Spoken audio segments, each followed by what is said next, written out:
नमस्कार बहिणींनो, बेसिकली आजची अपडेट सगळ्यात महत्त्वाची आहे. ओके, लाडकी बहीण योजना संदर्भात अपडेट आहेत. आज आहे 23 जानेवारी 2026. ओके, सो बेसिकली आज आपण बोलणार आहोत लाडकी बहीण योजना संदर्भात 23 जानेवारीला 2026च्या घडलेल्या फक्त खऱ्या अपडेट. ओके, विषय थोडासा गंभीर आहे आज, कारण की आज हजारो पात्र महिलांना योजनेचा लाभ मिळालेला नाही आहे. ओके, आता तो बेसिकली झाला आहे काय, पहिली अपडेट बघूयात आपण.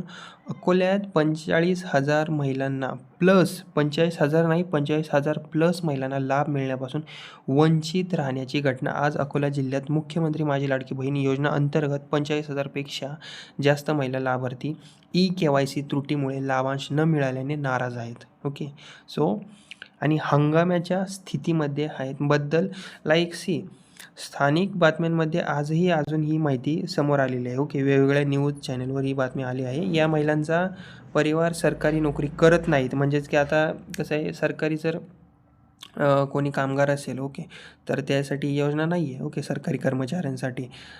पण ह्या महिला सरकारी कर्मचारी नाही आहे, सरकारी नोकर नाही आहेत, वार्षिक उत्पन्न पण यांच्या नियमात बसतं. उत्पन्नाचा दाखल्यास क्रायटेरिया जो लाडकी बहीणसाठी पाहिजे आर्थिकदृष्ट्या, त्यात सुद्धा बसतात, तरीही यांचे पैसे थांबवले गेले आहेत. ओके, सो आता डेटा अयोग्य म्हणून यांचे पैसे थांबले गेले आहेत. डेटा अयोग्य म्हणजे काय, KYCमध्ये KYC करताना काही चुका केल्या असतील त्यांनी. ओके, त्याच्यामुळं त्यांचं पडताळणीनुसार त्यांना अयोग्यरित्या दाखवून त्यांना वगळण्यात आले आहे. ओके, आता ही सगळ्यात आजची मोठी अपडेट आहे. ओके, सो बेसिकली अकोला जिल्ह्यात 45,000हून अधिक महिला ज्या लाभार्थी आहेत त्या लाडकी बहीण योजनेच्या 1500च्या हप्त्यापासून वंचित राहिल्या आहेत. आता कोणी जर अकोला जिल्ह्यातल्या बहिणी असतील, ओके, तर त्यांनी नक्कीच माझ्या चॅनलला सबस्क्राईब करा आणि खाली कमेंटमध्ये सांगा की नक्की तिथं प्रॉब्लेम काय चालू झाला आहे. ओके, आणि कारण एकच दिलं आहे की KYCमधील तांत्रिक चूक आहे, म्हणून त्यांना वगळण्यात आलं आहे. ओके, त्यांना पैसे अजून आले नाही आहेत. ओके,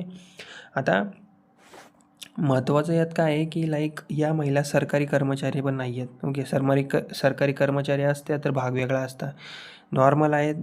ओके, सो आता ज्या महिलांना पैसे आलेले नाही आहेत नोव्हेंबरपासून, डिसेंबरपासून, जानेवारीपासून, अशा खूप महिला आहेत ज्या पूर्णपणे पात्र आहेत लाडकी बहीण योजनेसाठी.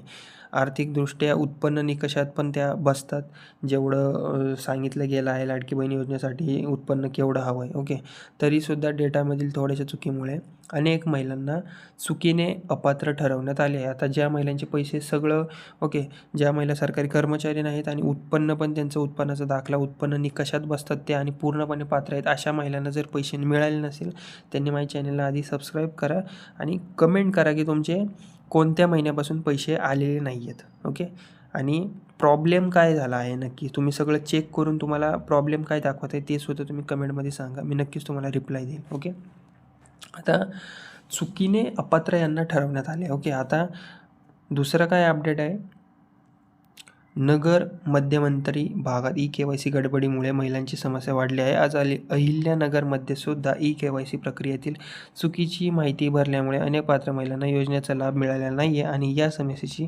तक्रार सध्या वाढतच आहे. ओके, सो बेसिकली आजची परिस्थिती अशी समजू शकाल तुम्ही की अकोल्यामध्ये या मुद्द्यावरून महिलांमध्ये प्रचंड नाराजी पाहायला मिळाली आहे. ओके, आता त्यांचं असं म्हणणं आहे की आम्ही पात्र असताना पण आमचे पैसे का थांबले आणि चूक आमची नाही तरी शिक्षा आम्हाला का, असे थेट प्रश्न आज महिलांनी प्रशासनाला विचारले आहेत. ओके, सो आता दुसऱ्या जिल्ह्याची जर बोलायचं झालं तीच अडचण आहे. ओके, अहिल्यानगरमध्ये आजचीच बातमी आहे. आज अहिल्यानगरमध्ये त्या भागातही अनेक महिलांची KYC गडबडी झाली आहे आणि त्यांनी तक्रारी नोंदवल्या आहेत. म्हणजेच की ही समस्या एका जिल्ह्यापुरती आता मर्यादित राहिली नाही आहे. आता हा थोडासा मोठा प्रॉब्लेम होत चालला आहे. ओके, KYCमुळे.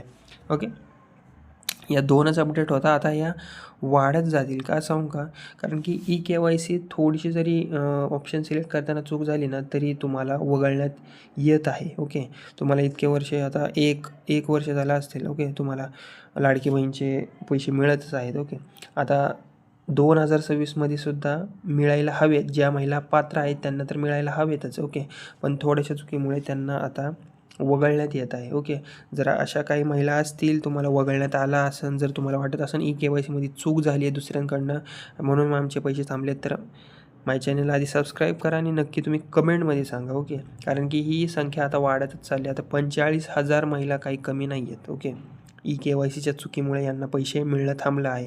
माझ्या चॅनलला सबस्क्राईब करा आणि नंतर कमेंटमध्ये सांगा नक्की की प्रॉब्लेम नक्की काय झाला आहे. ओके. आणि तुमचेसुद्धा पैसे अडकले असतील, कुठल्या महिन्यापासून अडकले ते सुद्धा महिना सांगा. ओके. आणि तुम्ही कुठल्या ठिकाणाहून तुम्ही कमेंट करत आहात. ओके. कुठल्या जिल्ह्यातून आहात तुम्ही. ओके. तिथून पण सांगा, तुमची सिटी पण सांगा. ओके. तर एवढंच आहे. आजचा निष्कर्ष एवढाच होता 23 जानेवारी 2026चा की योजना बंद झालेली नाही आहे, पैसे तुमचे रद्द झालेले नाहीत, पण थोडीशी KYCमधील चुकांमुळे, तांत्रिक चुकांमुळे हजारो महिलांचे सध्या पैसे थांबलेले आहेत आणि आज यामुळेच अकोल्यात आणि अहिल्यानगरमध्ये थोडासा वाद मोठा निर्माण झाला आहे. ओके. सो बेसिकली जर तुम्ही लाभार्थी असाल तर तुमचे पैसे आले नसतील तर सगळ्यात पहिल्यांदा बहिणींनो तुम्ही KYC स्टेटस तुमचं तपासा, आधार बँक लिंक व्हेरीफाय करा तुमचा आणि अंगणवाडी सेविका, ग्रामसेवकाशी ग्रामसेवकांशी थोडासा संपर्क ठेवा. नक्की कारण काय, ज्यांना पैसे आलेले नाहीत, ज्या क्रायटेरियामध्ये बसत आहेत. ओके. आणि हे तुम्ही करणं थोडंसं जास्त गरजेचं आहे. ओके. या 3 गोष्टी करून घ्या. ओके. आणि अशाच तुम्हाला रिअल फॅक्ट बेस रोजच्या रोज अपडेटसाठी अफवामुक्त अपडेट्स रोज हव्या असतील लाडकी बहीण योजनेबद्दल तर प्लीज माझ्या व्हिडिओला लाईक करा आणि चॅनलला सबस्क्राईबसुद्धा करा. आणि तुमचा काही प्रॉब्लेम असेल तर माझ्या चॅनलला सबस्क्राईब करून कमेंटमध्ये तुम्ही नक्की तुमचा काय प्रॉब्लेम असेल KYC संदर्भात किंवा लाडकी बहीण योजना संदर्भात तर नक्कीच मला कमेंटमध्ये सांगा तुम्ही. ओके. थँक्यू.